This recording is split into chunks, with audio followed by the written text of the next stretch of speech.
As World War II got underway, both the Allies and the Germans were looking for the knockout blow, the new weapon that would decisively defeat the enemy.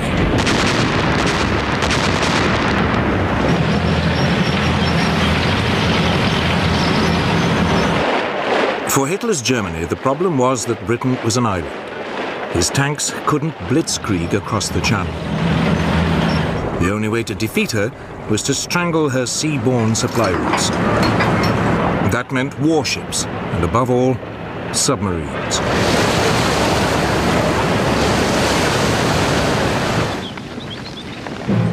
For the Western Allies, the problem was attacking Germany when there were no Allied troops in mainland Europe. The solution they adopted was strategic bombing.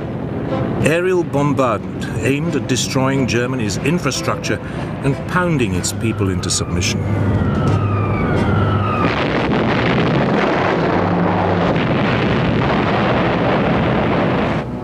The two sides had adopted two very different tactics, but with one aim: to save their troops and to bring the war to an end as quickly as possible.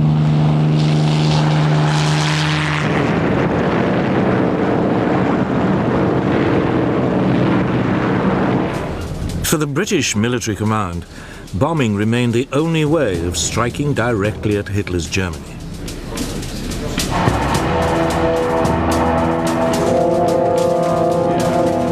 Moreover, by early 1941, the RAF was starting to receive a new generation of bigger, more powerful, four-engined bombers. These could carry loads of up to 18,000 pounds of bombs, 4 times the capacity of earlier aircraft.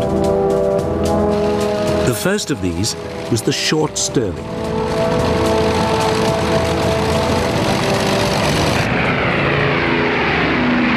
To begin with, the plan was not to hit the German population, but specific infrastructure targets, cutting transport and oil supplies, damaging Germany's ability to wage war. But it suffered one central problem. Britain's bombing was extremely inaccurate.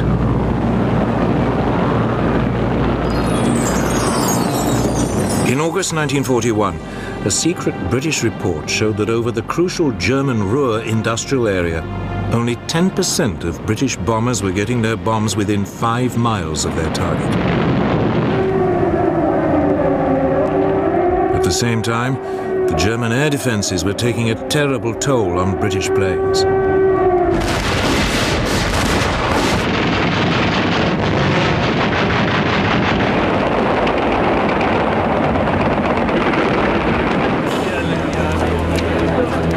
By late 1941, up to 10% of the bombers on any raid were being shot down. A loss rate which couldn't be sustained.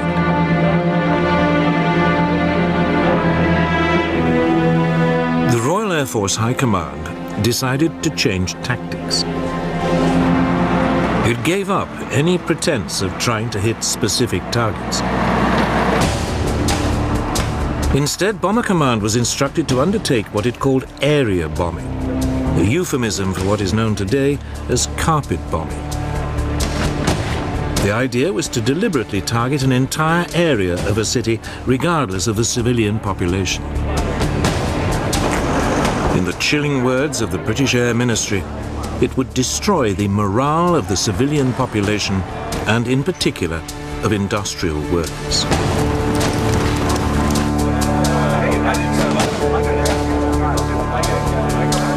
Its leading exponent was Air Marshal Sir Arthur Bomber Harris, who was now appointed Commander-in-Chief of RAF Bomber Command.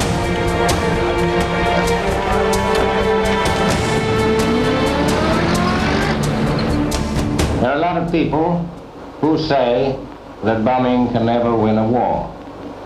Well, my answer to that is that it has never been tried yet, and we shall see. They sowed the wind, and now they are going to reap the whirlwind. In spring 1942, Harris launched what was, in effect, a huge public relations stunt for what he preferred to call strategic bombing. gathered every available aircraft in Bomber Command. Over 1,000 took off for the German city of Cologne.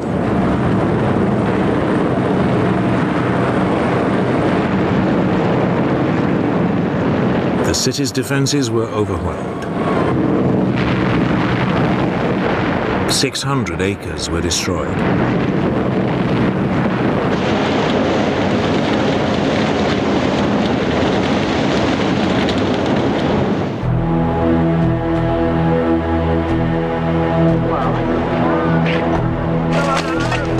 But only 39 British aircraft were lost. Harris had won his point. He now had the full support of the British Prime Minister, Winston Churchill.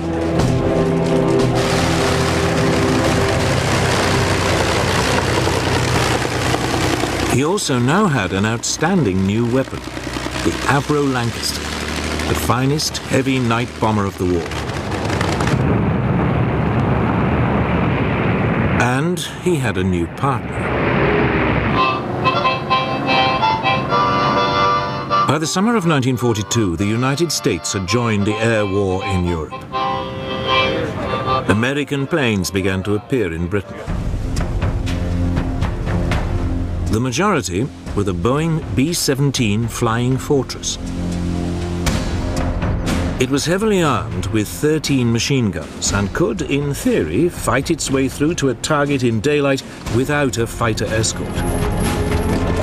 It was also equipped with a new bomb sight that would supposedly allow it to drop its bombs with almost unerring precision.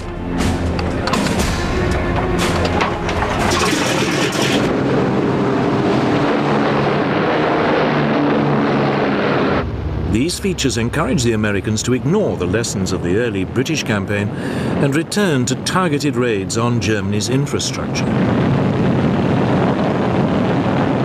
In August 1942, the Americans put the Flying Fortress to the test.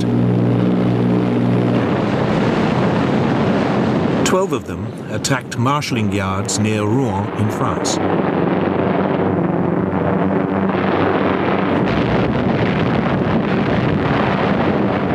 Damage was slight, but the United States lost no aircraft. For the Americans, it was the proof that daylight raids on infrastructure targets could work. For the British, it simply showed that the Americans could hit a minor and relatively undefended target. But that winter, the two allies agreed to combine their approaches. They would launch a massive bombing campaign against Germany's industrial heartland. The Americans would attack by day against carefully selected infrastructure targets. The British would attack by night, carpet bombing whole areas, destroying war production and civilian morale. They hoped it would be so devastating, it might even bring the war to an end.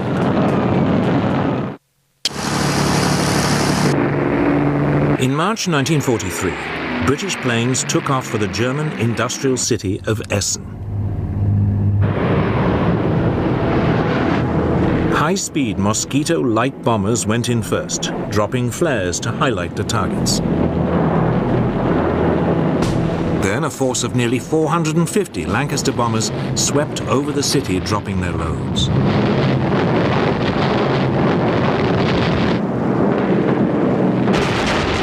The German defenses were overpowered. Only 14 British aircraft were shot down.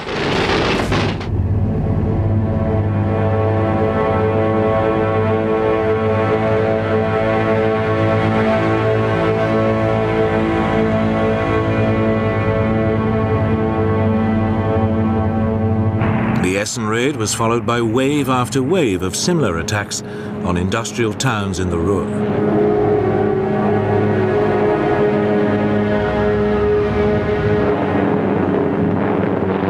But the German air defenses now began to get the measure of the Allied attacks.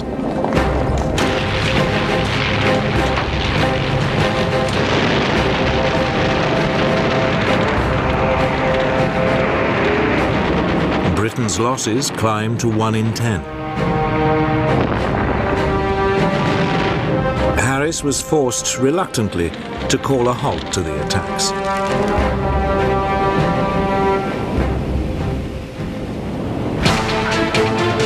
But then he was informed about a new Allied invention.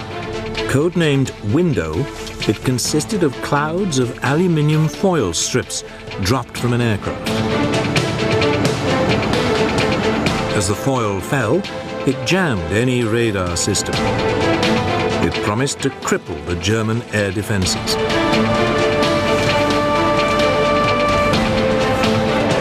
Harris seized on it.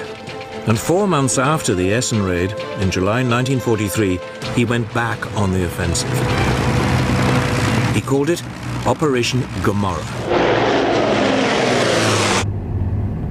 The target this time was the industrial port of Hamburg.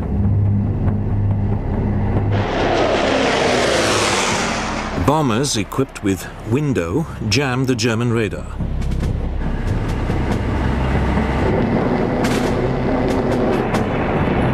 Other aircraft dropped incendiary bombs.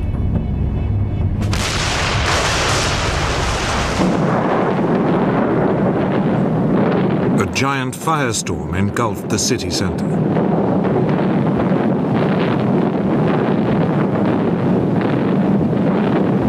"40,000 people died, and 500,000 were made homeless.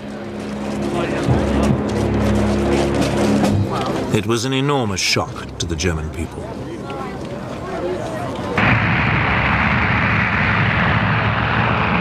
Four months later, in the autumn of 1943, Harris followed Hamburg with a series of attacks on Berlin.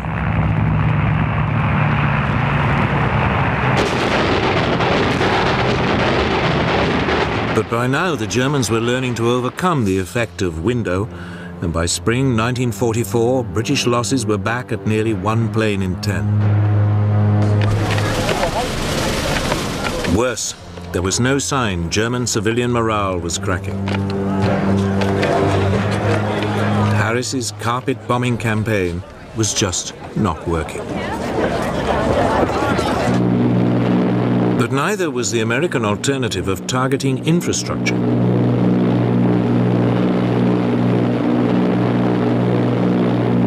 By the spring of 1943, US Army Air Force daylight raids were steadily reaching deeper into Germany. But American losses were climbing. Around 1 in every 15 planes was being shot down.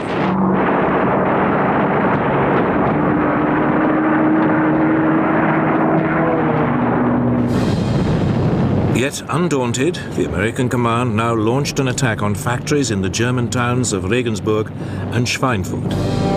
It was hugely ambitious. Both were deep in southern Germany, far beyond the range of US escort fighters. It was a disaster. The 380 flying fortresses, which US bomber chiefs had assured everybody wouldn't need a fighter escort, were harried and shot down. The loss rate was over 16%.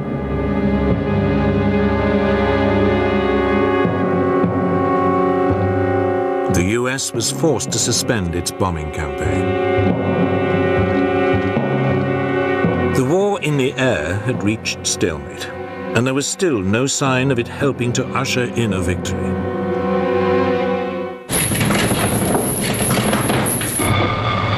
Then, in the early summer of 1944, as the Allies prepared to invade mainland Europe, the British and American air forces were tasked with disrupting German communication lines and oil supplies. It represented a return to targeted infrastructure bombing. But this time, the Allies had a new weapon. The British had experimentally modified a US fighter, the P-51 Mustang. The US engine had been replaced by a British-made Rolls-Royce Merlin. It gave the plane a much longer range. It was the ideal long-distance bomber escort.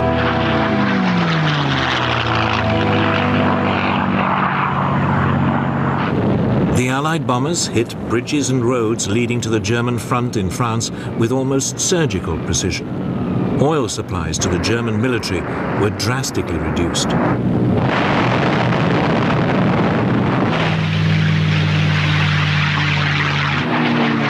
Once again, the German fighters attacked, but they were now outmaneuvered by the Mustang.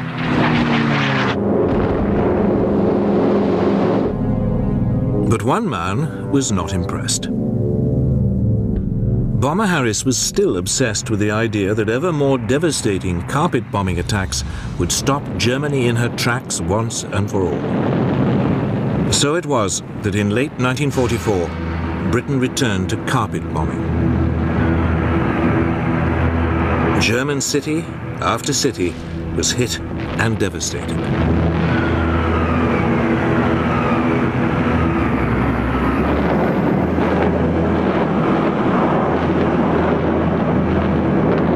Then, in February 1945, Harris attacked Dresden, a city with virtually no military significance.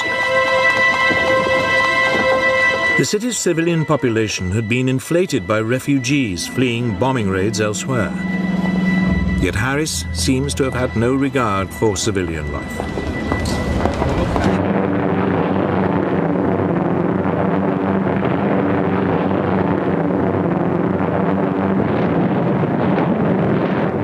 The city is flattened.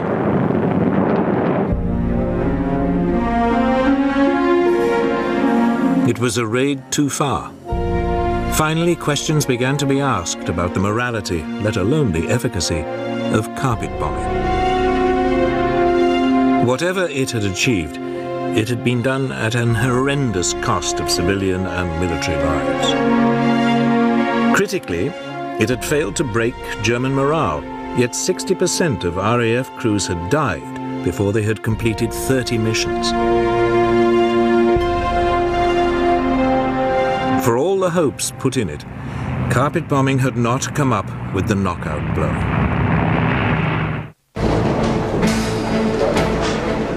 The Germans, meanwhile, had put their faith in an altogether different technology to give them the knockout blow they needed to win the war.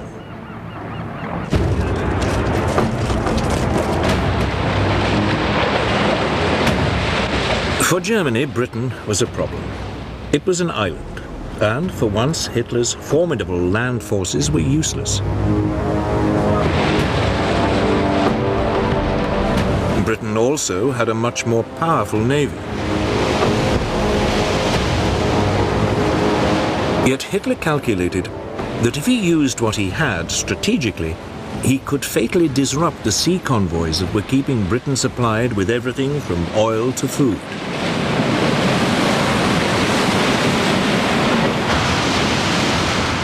In the first 18 months of the war, German raiders sank more than 130 British merchant vessels.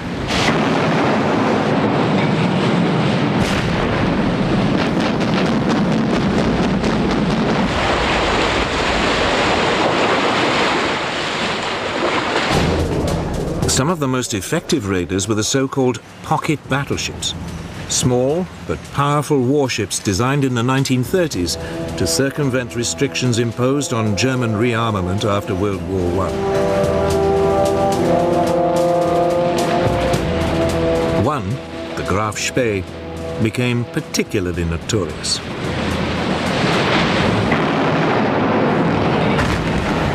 In a matter of weeks, she sank 9 Allied merchant ships in the South Atlantic before being cornered off the River Plate in South America and Scotland.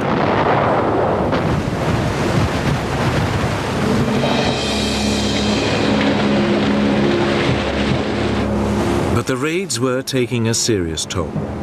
If the losses continued to rise, Britain would have real supply problems.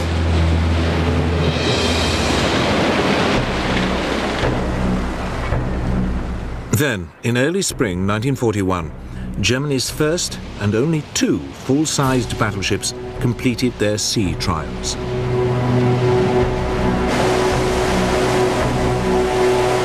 They sent a shiver through the British Navy. Their potential for destruction was enormous.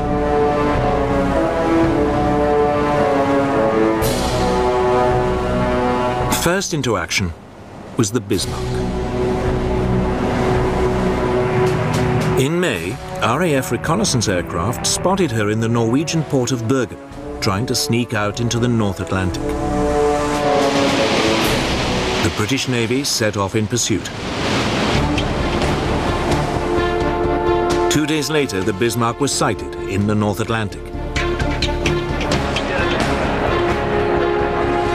Britain's latest battleship, the Prince of Wales, was sent to intercept her. With her was the British battlecruiser, Hood.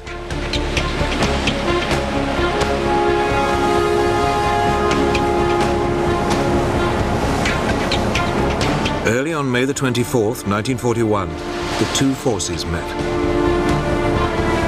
It was the first time the two sides' battleships had squared up to each other.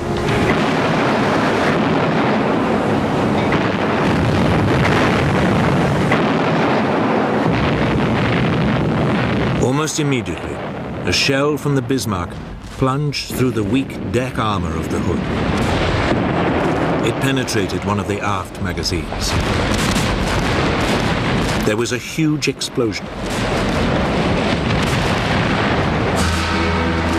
Only 3 of the Hood's 1,200 crew survived. The Prince of Wales, now outnumbered, retreated. It was round 1 to the Bismarck. 2 days later, Bismarck was spotted again, this time far to the south, several hundred miles off the coast of France. British Swordfish torpedo bombers swooped in.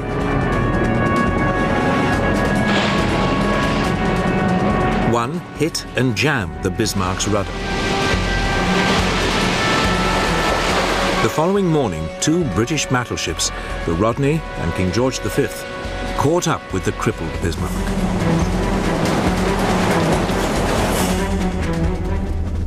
They started pouring heavy caliber shells onto the hapless German ship.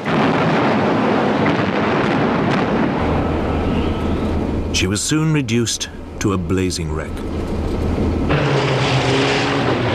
Bismarck was finally sunk by a torpedo. All but 110 of her 2,300 crew perished. The Bismarck had been sunk before she'd had a chance to prove her worth. Hitler had lost the battle at sea, at least on the surface. But below the waves, it was a different story.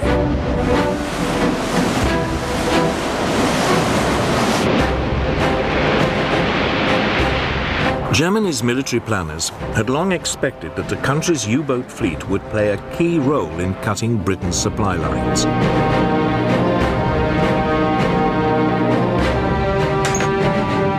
They could sneak up underwater on British merchant vessels, attacking them at the last moment. The submarines were also extremely agile on the surface.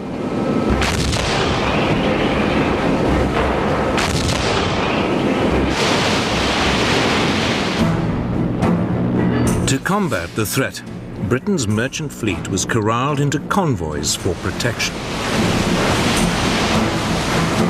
But there was a serious shortage of anti-submarine ships to escort them. Many ships sailed without protection. Yet Britain's naval command remained remarkably complacent. They believed they had the weapons and the technology to contain the U-boat threat. It was soon proved wrong.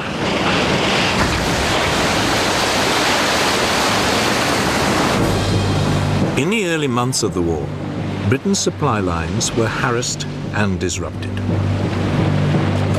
Often the U-boats would attack on the surface, picking off merchant ships with their deck guns.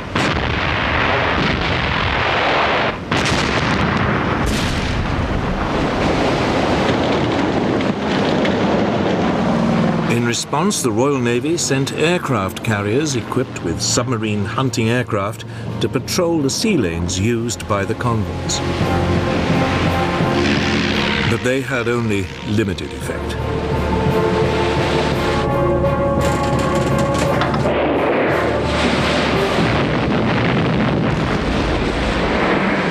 By the end of 1939, over 100 Allied merchant ships had been sunk by German submarines.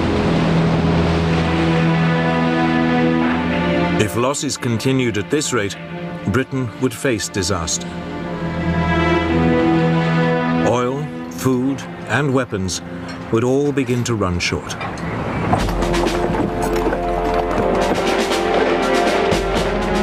Then things got even more difficult.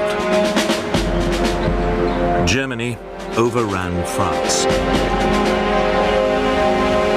Suddenly, the German Navy, which until now had been largely bottled up in the North Sea, had access to France's Atlantic seaboard. They now had a base to attack Britain's Atlantic convoys.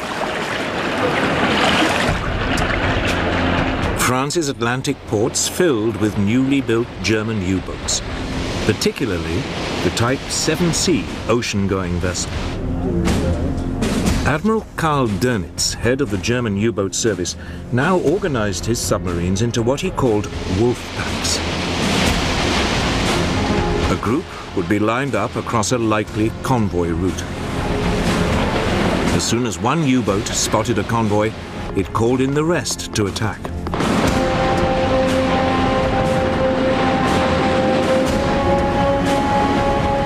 Sometimes the U-boats were also guided by long-range patrol aircraft.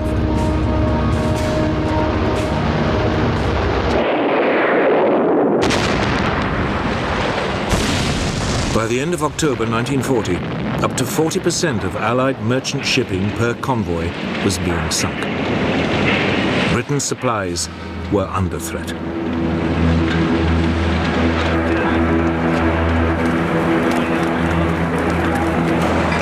German U-boat crews called it the happy time, and top U-boat commanders became national heroes.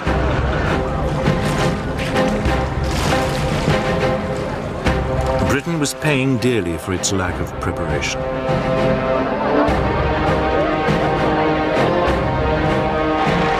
But finally, things began to change. A crash building program of anti-submarine escort vessels was producing results.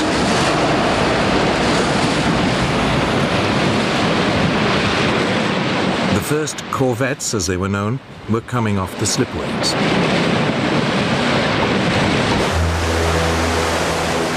For the first time, Britain could set up permanent groups of warships to escort the supply convoys. But their effectiveness was limited by the fact that their top speed was 15 knots, 2 knots slower than the surface speed of a U-boat.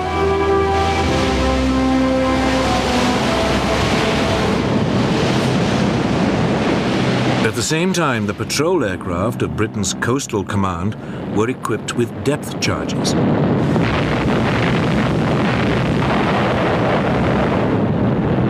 They lacked the range to cover the mid-Atlantic, but U-boats on the surface near their bases could be harried and forced to submerge.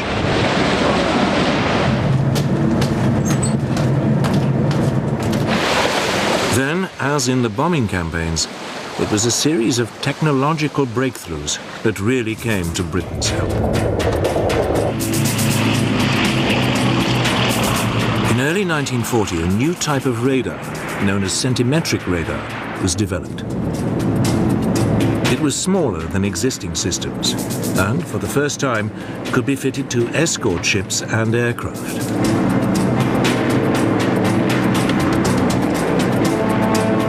Now any German U-boat on the surface was vulnerable.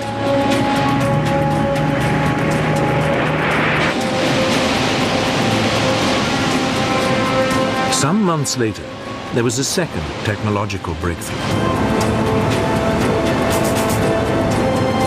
Huff-Duff was a radio detector.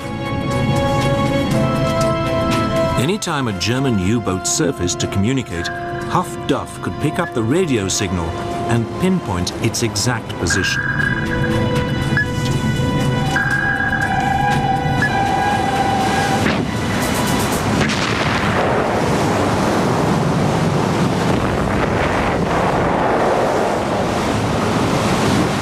steadily, during the spring of 1941, Britain began to contain the U-boat threat. Merchant shipping losses fell by more than half.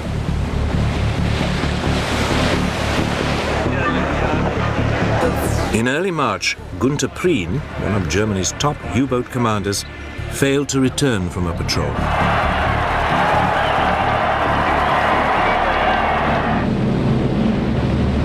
Shortly afterwards, two more top German U-boat commanders lost their lives in quick succession.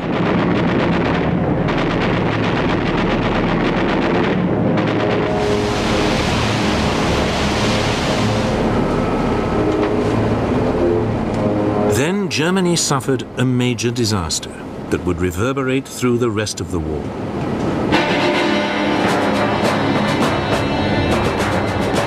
In May 1941, the British destroyer Bulldog forced U-110 to the surface and captured the submarine. On board was an Enigma machine used for encoding German signals. More importantly, Bulldog also captured the naval code books that went with the machine.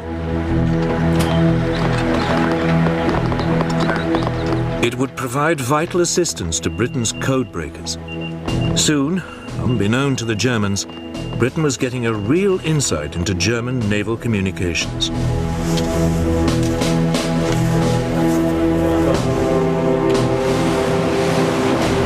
For the Royal Navy, it meant convoys could now be routed away from the U-boat wolfpacks.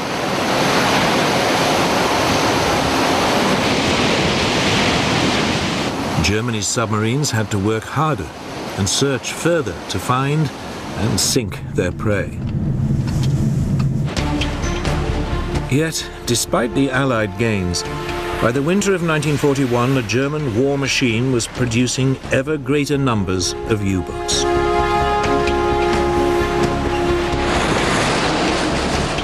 The long-term outlook for Britain's supply routes still looked ominous. Then, in December 1941, the war at sea changed decisively.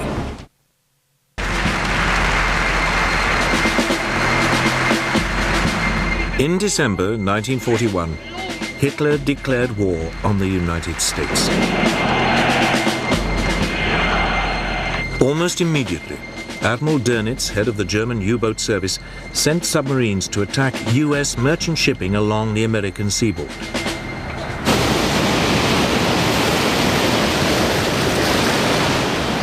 At first, only a few of his submarines, the new Type 9, were capable of making the long voyage from Europe. They found easy pickings. The US Navy's Commander-in-Chief, Admiral Ernest King, had resisted British advice to corral his merchant ships into convoys.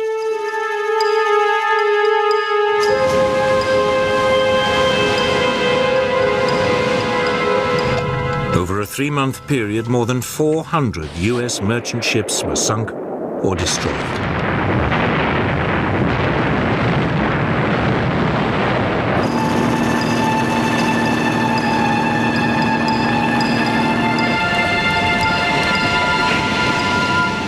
America was learning the tough lesson Britain had already learnt. Something had to be done.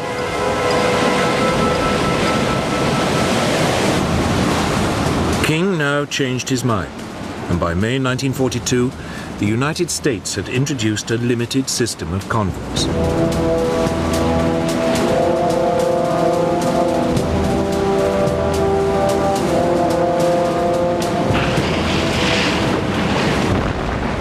By July, the US losses were falling. It forced the Germans to adopt a new tactic.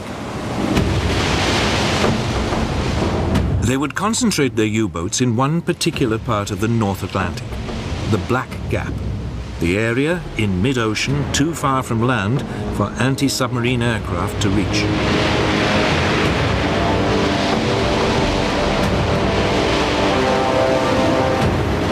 Off often a convoy would be hit by more than 15 submarines coming at it in waves.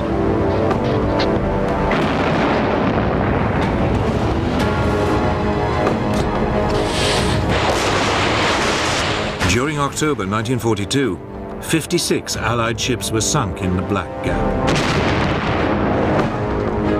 By the following March, Allied losses had reached 120 ships in a single month.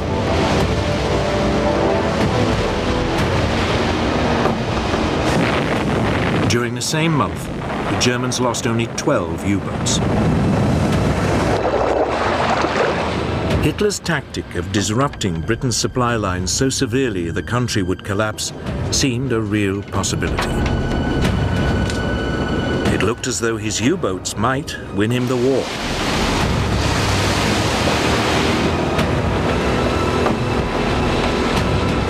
But now the Allies began to up their game. Britain had brought in a new commander. Admiral Max Horton was former head of the Royal Navy's submarine fleet.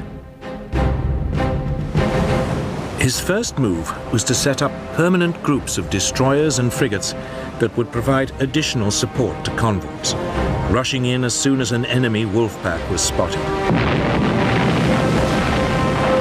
Equally importantly, a string of yet more technological developments came on stream. The Hedgehog was an anti-submarine mortar that fired 24 bombs.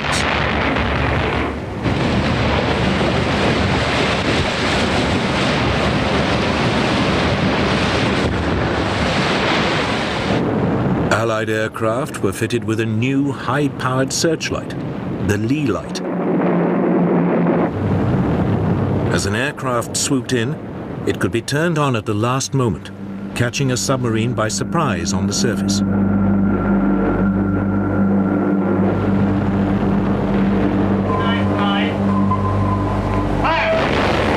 The steady technological advance now began to pay off.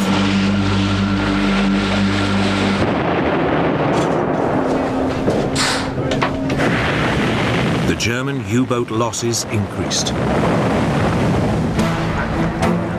The German commander, Admiral Dönitz, struggled to regain the initiative. In April, he ordered an all-out U-boat attack on convoy ONS-5, a convoy of 43 merchant ships traveling from Liverpool to Canada. It was designed to be a demonstration of German naval force. 40 U-boats descended on the convoy.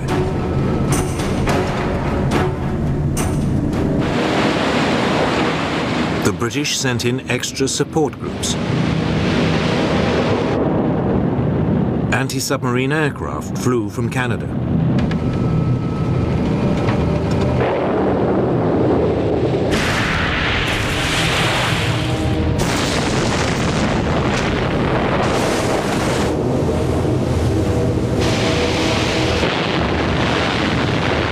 It would take 4 days for the Allies to beat off the German attack. 11 merchant ships were sunk, but the Germans had lost 7 U-boats.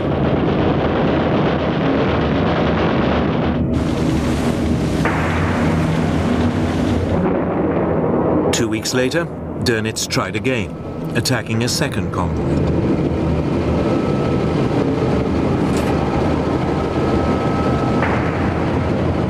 It was a disaster.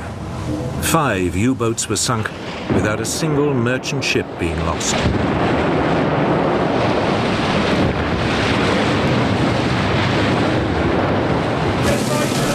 During May 1943, a quarter of all Germany's operational U-boats was sunk. The Germans were finally beginning to lose the U-boat war in the Atlantic.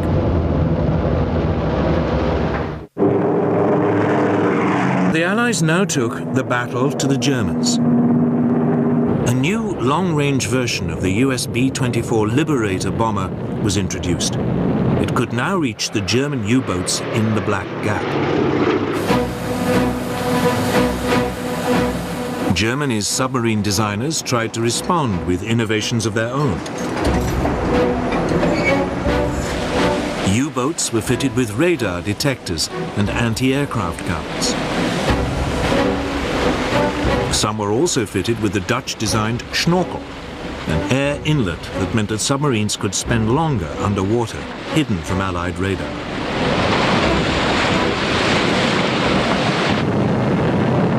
But it was too little, too late. The Allies still found them.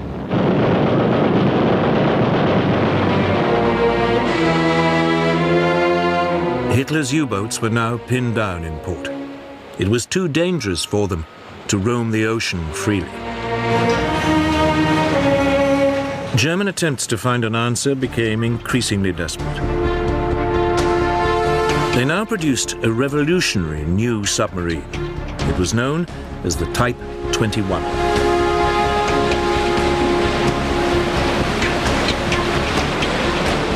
It was electric-powered and capable of 17 knots while submerged, over twice the speed of a traditional submarine and fast enough to outrun most surface vessels. But again, it was too late. Only one ever became operational, and it never made contact with the enemy. By the end of 1943, the Allies dominated the Atlantic. It was a turning point in the war. Hitler's U-boat campaign had taken a terrible toll on both sides. The Germans lost nearly 800 submarines. 75% of the U-boat crews perished. On the Allied side, some 32,000 sailors died.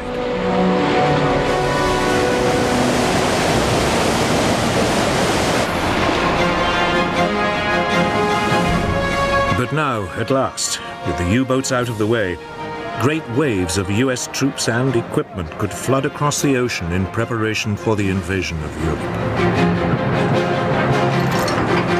Victory in the Battle of the Atlantic would fundamentally change the course of the war.